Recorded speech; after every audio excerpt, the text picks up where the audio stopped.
this episode, 3 ninjas. Now, I loved this movie as a kid. It was tons of fun. I thought that it was really cool. It was like Home Alone, but with like ninjas and more good guys, more bad guys. It was aimed at kids and they nailed it. So I thought, since I'm doing nostalgic reviews, why not start with one of my favorites? Again, every single one is a gamble. This time, it paid off. This movie is fucking awesome. This movie is still great.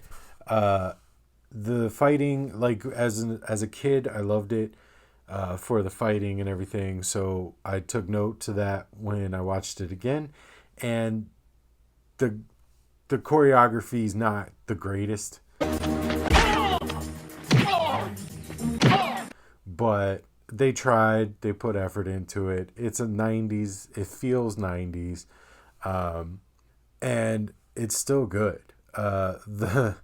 There's one thing in the movie. There's a part where the oldest kid, Rocky, ties up this bad guy, and with like his dad's neckties, and then climbs over the banister and like rappels down to the main floor of his house, choking the guy over the banister, and he like ties it off so the guy can't get away.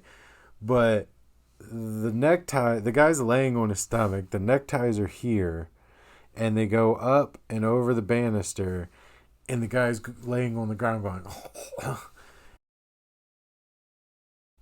he could just stand up and then it would be over. But outside of that, you throw that aside and how goofy the movie is and how like ridiculous the bad guys are, like the kidnappers. It's still a lot of fun to watch. It's a fun concept, just a fun idea. It was like somebody said like, oh, I love Home Alone, but I also love karate.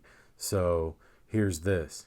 So this one is safe. If you like this movie as a kid, you will more than likely enjoy it still.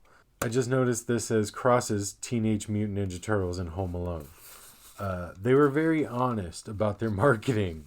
They were like, we ripped these 2 movies off, enjoy it. So I say this one's safe. You shouldn't be deterred by this one. Anyways, I'll catch you next time. I think I'm doing Goonies.